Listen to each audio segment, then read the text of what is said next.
네, 반갑습니다. 오늘 저는 좋은 것으로 채워주심이로다 라는 제목으로 주님께서 우리에게 주신 영적 인사이트를 전가하고 합니다. 사랑하는 성도 여러분, 오늘은 오순절 후 21번째 주일입니다. 하나님의 큰 구원의 역사가 우리를 통하여 이루어지고 있으며 앞으로도 계속될 것입니다.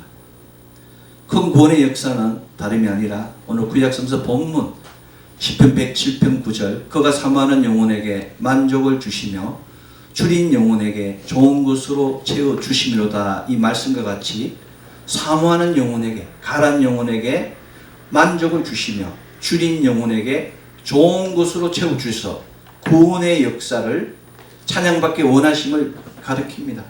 하나님께서 우리를 구원하시면 우리의 입술을 통하여 영광받기를 원하시는 것입니다. 아멘.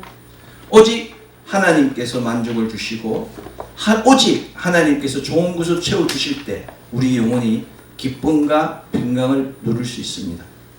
오늘 신약성서 본문 데살로니가후서 3장 16절 평강의 주께서 친히 때마다 일마다 너희에게 평강을 주시고 주께서 너희 모든 사람과 함께 하시기를 원하노라의 말씀과 같이 하나님께서 지켜주실 때 평강의 주께서 때마다 일마다 함께 하시고 지켜주실 때 우리 영육혼이 평강과 안식을 누릴 수 있습니다.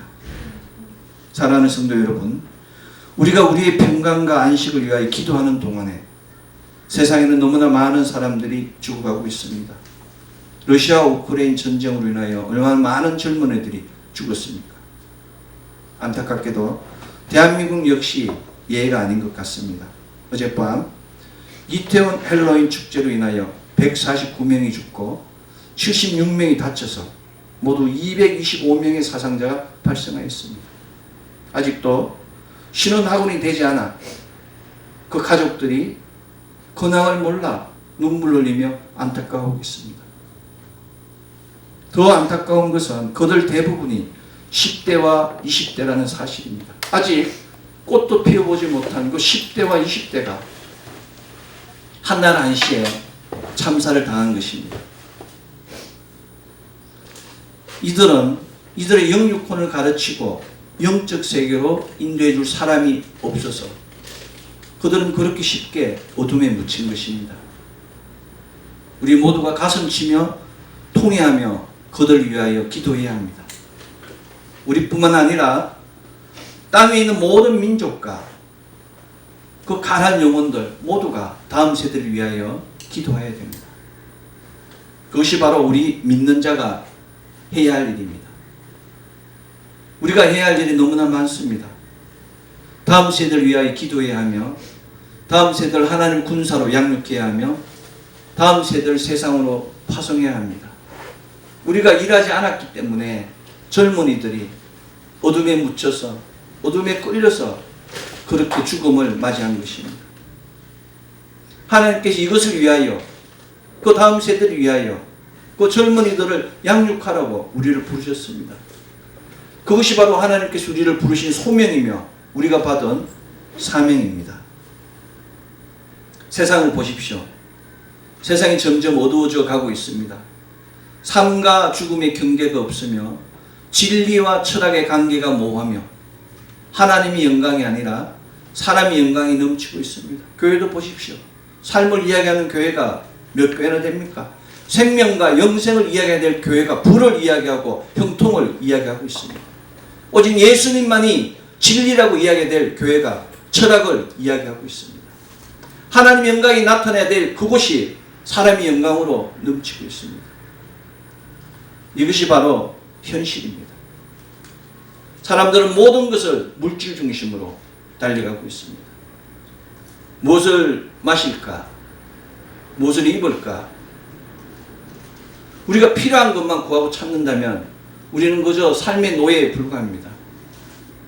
지금 여러분은 사람이 지향하고 있는 것이 무엇이라고 생각하십니까? 여러분 주위 사람들을 보십시오. 그들이 목표로 하고 있는 것이 무엇인지 분명히 알 수 있을 겁니다. 안타깝게도 믿음이 있는 사람이나 믿음이 없는 사람이나 모두가 돈을 지향하고 더 나아가 자녀들에게까지 돈을 많이 벌여야 한다고 가스라이팅하고 있습니다. 그러나 성경은 우리에게 그것을 멀리하라고 이야기하고 있습니다. 바울 선생은 특히 우리가 명하고 주 예수 그리스도 안에서 건하기를 조용히 일하여 자기 양식을 먹으라 하노라 라고 데살로니가후서 3장 12절에서 권면하였습니다. 바울 선생은 평강의 주께서 친히 때마다 일마다 너에게 평강을 주시기 때문에 낙심하지 말라고 오늘 신약성서 본문 데살로니가후서 3장 16절에서 권면하였습니다. 바울 선생이 권면한 조용히 일하여 자기 양식을 먹으라. 번역상의 오류로 인하여 많은 사람들이 잘못된 길을 가고 있습니다. 조용히 일하여는 settle down입니다. 정착하라는 얘기예요. 그리고 자기 양식을 먹으라는 얘기는 on the bread they eat입니다. 그들이 먹을 빵을 on 버리라는 얘기예요. settle down and on the bread they eat이라고 이야기한 겁니다. 한 곳에 정착해서 뿌리를 내려서 그들이 먹을 양식을 버리라고 그렇게 바울 선생이 이야기했는데 조용히 일하여 자기 양식을 먹으라고 이야기하기 때문에 많은 사람들이 오해하고 있습니다. 정착한다는 것은 무엇입니까? 만족한다는 겁니다. 주어진 것에 감사하며 자신에게 주어진 자리를 지키는 것입니다. 무엇이든지 한 자리에 오래 정착하면 뿌리가 내립니다. 아무것도 아닌 나무들이 500년, 1000년 되니까 천년 기념물이 되고 많은 사람들이 찬양하지 않습니까? 하물며 식물도 그런데 사람이나 기업은 어떻겠습니까? 그러나 뿌리 내리기 전에 그것을 옮기거나 자꾸 바꾸려 하면 뿌리를 내리지 못합니다. 뿌리를 내리지 못한다는 얘기는 열매를 맺지 못함을 이야기합니다. 노력한 결과가 없음을 가리킵니다. 이것은 사람이든지 나무든지 뿌리 내리기까지 시간이 필요함을 예표합니다.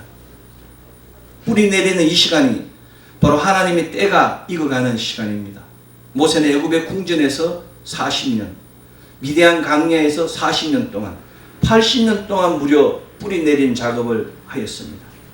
그 결과 모세는 자신의 민족을 출애굽시키고 시내산에서 생명의 말씀을 받는 놀라운 사역을 통하여 이스라엘 민족의 대들보가 되었습니다.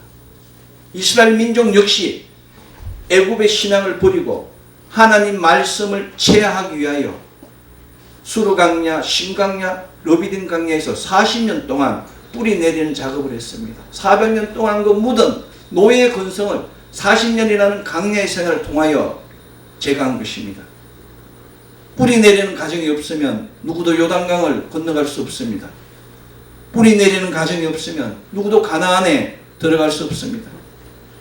사랑하는 성도 여러분, 지금 우리 모두에게 너무나 힘든 시간입니다. 있는 사람이나 없는 사람이나 많이 가진 사람이나 적게 가진 사람이나 모두가 힘든 시간을 겪고 있습니다. 그러나 이 힘든 시간이 바로 뿌리를 내리는 시간임을 믿으십시오. 뿌리 내리는 시간이 지나면 평강의 주께서 친히 때마다 일마다 평강을 주신다는 오늘 신약성서 본문 데살로니가후서 3장 16절의 역사가 일어납니다. 하나님께서 때마다 일마다 너에게 평강을 주신다는 말씀은 때가 되면 하나님께서 범사를 형통하게 해주시기 때문에 평강이 넘침을 가리킵니다. 물질로 자기 인생을 평가하는 가치관을 버려야 합니다. 부자라고 행복한 것은 아니며 부자라고 성공한 것은 아닙니다. 부자가 되겠다는 그 생각이 바로 불행한 것이며 실패로 가는 가정입니다. 하나님 앞에 온전히 나가다 보면 부자가 되어 있고 하나님 말씀대로 행하다 보면 성공의 자리에 있게 되는 것입니다. 하나님이 우선이 될 때 그 부와 명예와 권력이 자손 대대로 넘어가게 되는 것입니다. 이것은 하나님께서 오늘 구약서 본문 시편 107편 9절 그가 사모하는 영혼에게 만족을 주시며 줄인 영혼에게 좋은 것으로 채워주신다의 말씀과 같이 사모하는 영혼, 하나님을 사모하는 영혼, 말씀을 사모하는 영혼, 예배를 사모하는 영혼에게 만족을 주시며 줄인 영혼에게 좋은 것으로 채워주신 그 역사가 있기 때문입니다. 이것은 하나님께서 오늘 신약성서 본문 데살로니가후서 3장 16절 평강의 주께서 친히 때마다 일마다 너희에게 평강을 주시고 주께서 너희 모든 사람과 함께 하시길 원하노라의 말씀과 같이 평강의 주께서 친히 때마다 일마다 우리에게 평강을 주시고 우리와 함께 하시기 때문입니다. 그래서 믿는 사람은 늘 기뻐요. 늘 즐겁습니다. 왜? 오늘 좋은 일이 일어나기 때문에. 하나님 약속을 믿기 때문에 늘 아침마다 감사가 넘치게 되는 겁니다. 저녁마다 감사해요. 오늘 하루도 무사히 지켜주셨기 때문에. 우리의 자녀들, 우리의 가정들 큰 변화는 없지만 하나님께서 때를 기다리시게 장막을 허락하셨다는 그것만이 감사인 것입니다. 그럼에도 불구하고 물질을 너무 좋아하는 것 같습니다. 돈에 먹히는 인생, 돈 때문에 살아가는 인생을 경계해야 합니다. 돈을 번다는 것은 그만큼 자신의 인생이 소모된다는 것을 의미합니다. 이것은 자신의 시간, 자신의 생명을 투자해서 돈으로 바꾸기 때문입니다. 다시 말씀드리면 자신의 생명과 자신이 원하는 돈을 교환하는 것입니다. 결론적으로 돈은 인생을 사는 것이며 인생은 돈에 먹히는 것입니다. 돈은 아주 위험한 것입니다. 돈의 인생을 거는 인생, 돈의 목숨을 거는 인생은 돈을 많이 벌든 망하든 결국 돈의 노예가 될 뿐입니다. 그래서 사람들은 돈에 묶인 사람을 돈귀신이 들었다고 이야기합니다. 돈은 3차원을 사는 사람들, 혼적 세계를 살아가는 사람들의 필요악입니다. 돈은 3차원 이상을 넘지 못합니다. 사람이 죽으면 돈을 가지고 가지 못합니다. 돈은 시간과 공간의 제약을 넘지 못합니다. 이 사실을 직시하지 못하면 결국 사람은 스스로 돈에 속박당하고 돈에 매이게 됩니다. 돈에 묶인다는 것은 시간에 묶이며 공간에 묶임을 의미합니다. 그 결과 돈 때문에 쉬고 싶을 때 쉬지도 못하고 돈 때문에 가고 싶은 데 가지도 못합니다. 그저 돈 때문에 묶여서 아침부터 저녁까지 일터에서 일할 수밖에 없는 것입니다. 365일 24시간 열심히 일한다고 하여 우리 인생이 결정되지 않습니다. 돈에 묶인 시간과 공간의 제약, 곧 3차원의 제약을 넘어야 합니다. 3차원의 제약을 넘기 위해서 돈이 주장하는 혼적 세계를 넘어야 합니다. 혼적 세계를 넘어 영적 세계로 들어가야 합니다. 혼적 세계의 형상인 생로병사, 의식주의 인생이 아니라 기쁨과 희락, 영생과 평강의 영적 세계, 신적 세계로 들어가야 합니다. 세리장이며 부자인 삭개오는 누가복음 19장 8절 내 소유의 절반을 가난한 자들에게 주겠사오며 만일 누구의 것을 속여 빼앗은 일이 있으면 네 갑절이나 갚겠나이다 라고 결단했습니다. 물질을 나눔으로써 혼적 세계를 넘어 예수님으로부터 이 사람도 아브라함의 자손이라는 놀라운 그 영적 세계의 허가증을 받은 것입니다. 삭개오는 이스라엘 모든 민족에게 손가락질 받는 그런 세리장이었습니다. 길을 가는 아이도 삭개오에게 침을 뱉는 그런 나쁜 사람이었습니다. 그러나 그가 물질을 버림으로 인하여 예수님으로부터 이 사람도 아브라함의 자손이라는 그 놀라운 축복을 받은 것입니다. 그러나 마태복음 19장의 부자 청년은 그렇지 않습니다. 부자 청년은 말씀을 지키고 온전히 거룩을 행하는 예배에 참석하는 그런 모든 율법을 지키고 본을 보이는 거룩한 사람이었습니다. 그러나 예수님께서 내 소유를 팔아 가난한 자들에게 주라. 그리하면 하늘에서 보화가 내게 있으리라. 그리고 와서 나를 따르라는 그 말씀을 듣는 순간 그 청년이 재물이 많음으로 근심하며 가니라고 마태복음 19장은 기록하고 있습니다. 부자 청년은 모든 율법을 지키고 본을 보인 거룩한치 않은 사람이었으나 돈귀신에 묶여서 영적 세계를 거부한 것입니다. 사랑하는 성도 여러분, 눈에 보이는 것이 전부가 아닙니다. 우리는 눈에 보이지 않아도 지하세계에 지하수가 흐르고 있음을 잘 알고 있습니다. 물이 흘러가는 것도 마찬가지입니다. 물이 흘러가는데도 통로가 필요합니다. 우리 역시 영적 세계로 들어가기 위해서는 영적 통로가 필요합니다. 영적 통로가 바로 예배입니다. 예배는 영어로 월십입니다. 이것은 월스 플러스 10입니다. 가치를 창조하는 행위가 바로 월십입니다. 예배는 가치를 창조하는 겁니다. 영혼의 가치를 창조하는 것입니다. 예배 자체가 영적 가치 창조이며 영적 행위입니다. 예배는 성도에게만 주어진 가장 고상하고 경건한 행위이며 가장 가치 있는 행동입니다. 우리는 예배를 통해 눈으로 듣고 귀로 보고 마음으로 느낍니다. 그러나 그것으로 끝나지 않습니다. 예배는 눈으로 듣고 만지고 느끼는 혼적인 단계를 넘어 신적 생명의 단계, 영적 생명의 단계, 영원한 생명의 단계로 들어가게 하는 것이 바로 예배인 것입니다. 여러분 주위에 많은 사람들이 믿음을 통해 성공한 사람들이 있습니다. 믿음을 통하여 성공했다는 것은 바로 그분들이 예배에 성공했다는 것입니다.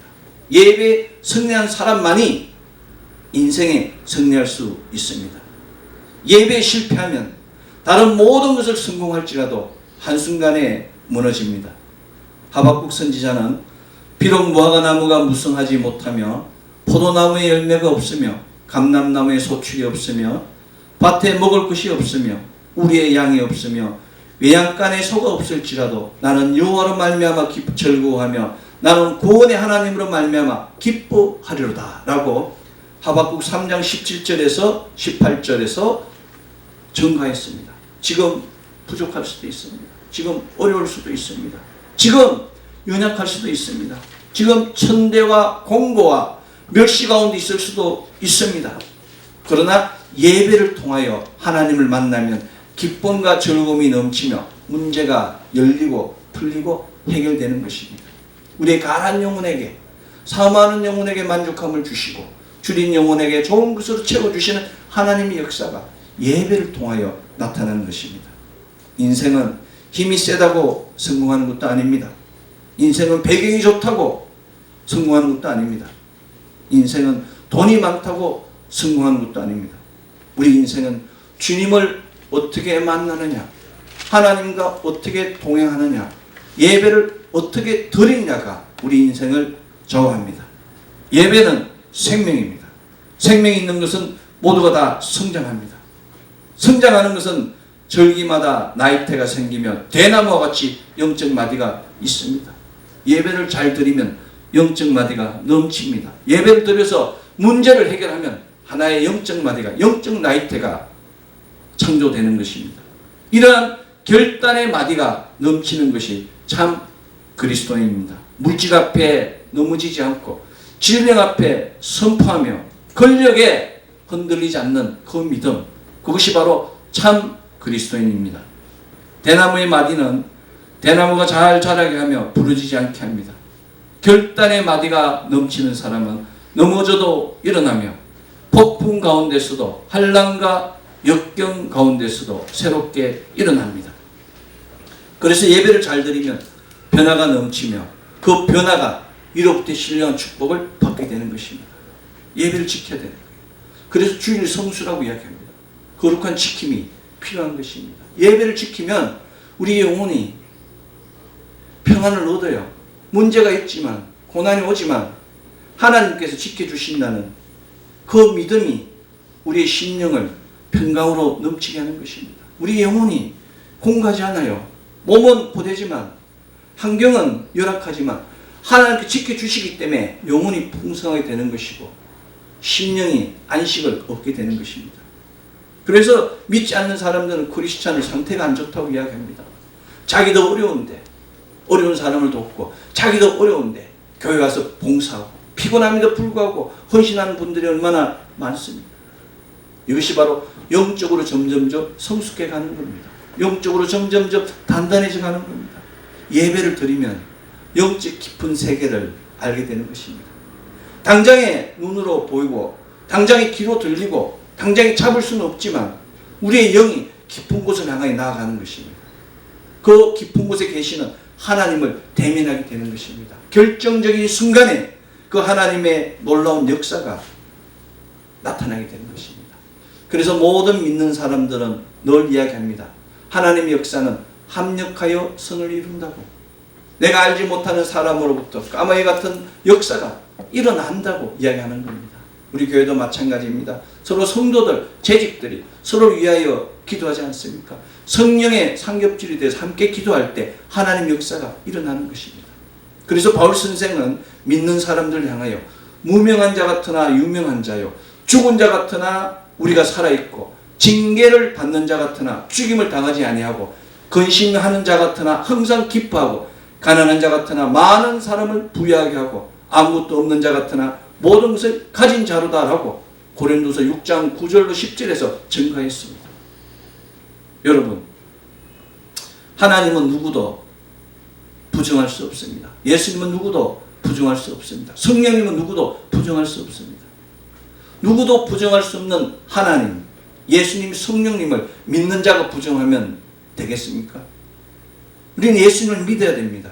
성령님 믿어야 됩니다. 하나님 믿어야 됩니다. 그래서 예배를 잘 드리면 가난한 자가 부유하게 되고, 낮은 자가 높은 자리를 가고, 연약한 자가 강건하게 되는 역사가 일어남을 믿는 것입니다. 이것이 바로 하나님의 역사입니다. 이것이 바로 예배의 열매입니다. 아무리 후회하고 잘못한 것이 있을지라도 하나님을 만나면 하나님께 용서해 주시는 것입니다. 성령 해방죄가 아니면 다 용서해 주시는 것입니다. 그것이 구원이며 그것이 축복입니다. 이것을 우리는 신비의 역사라고 이야기합니다. 그 신비의 역사가 나타날 때 내가 기도해서가 되면 안 됩니다. 하나님께 영광 돌리는 우리가 되어야 됩니다. 성전 미문에 40세 먹은 안전배와 같이 성전 안에서 모든 사람들이 볼 수 있게 간증하며 하나님을 찬양하는 역사가 있을 때 하나님께서 더 큰 복으로 축복해 주시는 것입니다. 주의 날, 거룩한 주님의 날, 예배를 드림으로써 매 순간 인생의 성공이, 인생의 구원이 다져지는 것입니다. 누구도 와서 넘볼 수 없는 성공이 주어지게 되는 것입니다. 사랑하는 성도 여러분, 믿음의 아버지, 민족의 아버지, 열국의 아버지 아브라함 역시 이주할 때마다 가장 먼저 하나님께 제단을 쌓았습니다. 하나님께서 아브라함이 제단을 쌓을 때마다 오늘 구약에서 본문 시편 107편 9절 4만원 영혼에게 만족을 주시며 줄인 영혼에게 줄 것으로 채워주십니다. 역사와 같이 아무것도 없었던 그 아브라함에게 어마어마한 부를 챙겨주신 것입니다. 제단을 쌓았기 때문에. 모세를 통하여 출애굽한 이스라엘 역시 성막을 건축하고 하나님께 예배를 드렸습니다.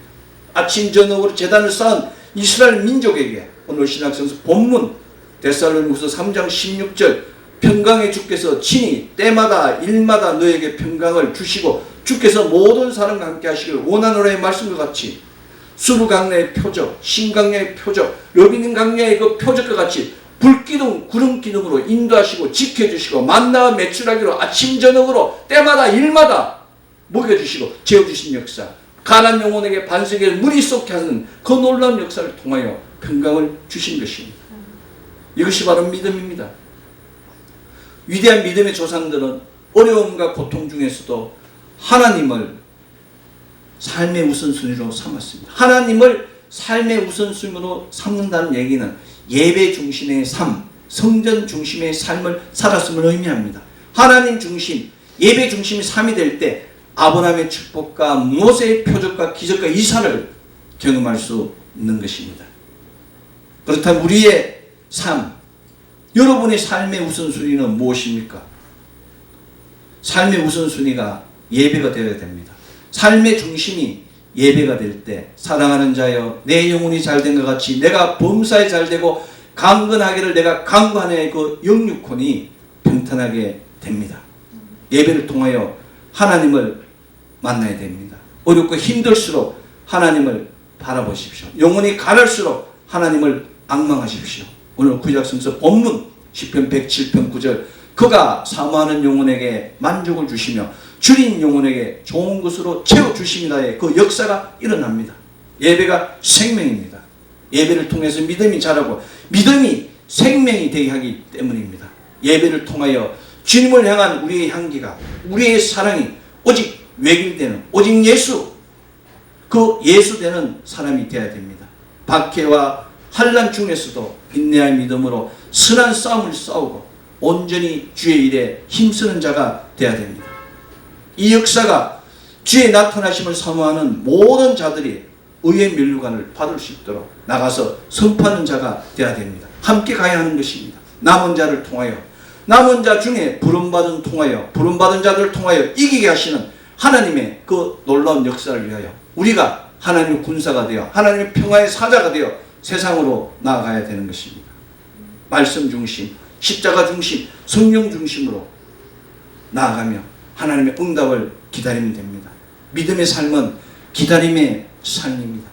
믿음의 기다림은 기다릴 가치가 있는 기다림입니다.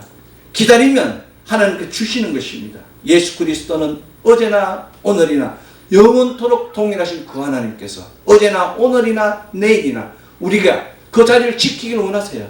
뿌리 내리기를 원하세요. 열매 맺기를 원하십니다. 그것이 바로 영적 기다림입니다. 영원하신 그 승리를 위하여 갈보리 언덕에서 내가 다 이루었다고 말씀하신 그 예수 그리스도의 선포를 내 입술로 하여야 되는 것입니다. 세상에서 너희가 환난을 당하나 내가 세상을 이겼노라의 말씀이 바로 우리의 말씀이 되어야 됩니다. 한 주간의 첫날 머리가 되는 주의 날에 우리 모두가 예배를 통하여 산 소망을 얻으며 썩지 않고 더럽지 않고 쎄하지 않는 유업을 받아야 합니다. 귀를 열어 듣고 눈을 떠서 보십시오. 마음을 열고 마음의 꽃비를 잡는 자가 되어야 됩니다. 결단의 믿음으로 하나님께 나아가야 됩니다. 내가 흔들리면 내가 지키는 가정도, 내가 지키는 자녀도, 내가 지키는 교회도 흔들리면, 내가 포기하면 내가 지키는 가정도, 내가 지키는 자녀도, 내가 지키는 교회도 탕류에 휩쓸리게 됩니다.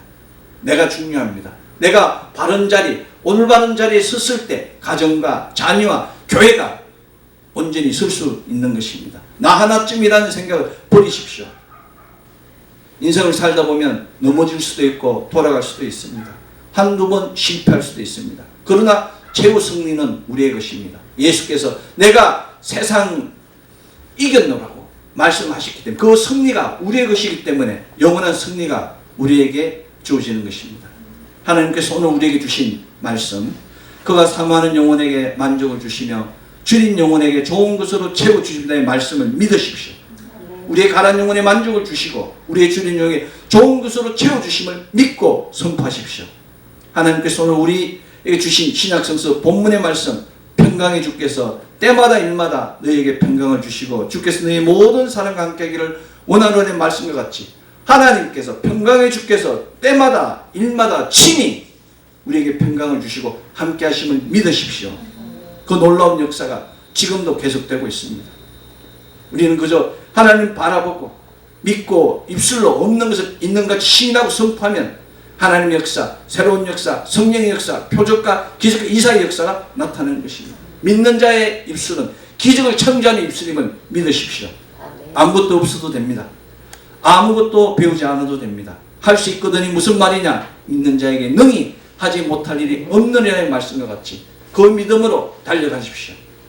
내가 진실로 너에게 이르는 나를 믿는 자는 내가 하는 일도 그도 할 것이요 또한 그보다 큰 일도 하리라는 그 말씀을 믿고 하나님의 표적을 세상에 전하십시오. 다시는 이태원 참사와 같은 우리 다음 세대의 젊은이들이 그런 참사를 당하지 않도록 젊은이들을 양육하고 가르치는 우리 되기를 소망합니다. 오직 복음으로 그들을 양육하여 다음 세대를 준비하는 우리 모두 되기를 소망합니다. 지금 이 시간에도 하나님께서는 환난 날에 나를 부르라 내가 너를 건지리라 내가 나를 영화롭게 하리라고 말씀하시며 고난의 날에 환난의 날에 나를 부르라고 약속하셨습니다. 지금 고난의 날입니다. 환난의 날입니다. 지금 어려운 시기입니다. 하나님을 믿으십시오. 하나님께서 인간에게 주실 것은 감당할 시험밖에 없다고 이야기합니다. 하나님께서 우리에게 모든 사람에게 주어지는 그 일반적인 시험 외에는 주신 것이 없다고 하기 때문에 충분히 이길 수 있습니다. 이것이 바로 복음입니다. 하나님의 역사, 그 하나님 역사를 믿고 예배를 승리하는 우리 되기를 소망합니다. 우리는 그저 거룩하고 거룩하신 창조주 하나님, 세세토록 찬양과 존귀와 영광과 경배받게 합당하신 아바 아버지 하나님만 바라보고 예수 그리스도 이름으로 예배 드리기만 하면 됩니다. 오순절 후 21번째 주일 온전한 예배를 통하여 하나님 영광이 넘치는 생명과 경건에 속한 모든 것을 받고 누리는 자가 되어 환경이 새롭게 되고 축복의 통로가 열리며 무너진 당장, 무너진 기업이 회복되고 주님의 은혜와 성호를 간증하며 찬양하는 놀라운 역사가 가정, 자녀, 기업 위에 차고 넘치기를 소망합니다. 기도하겠습니다.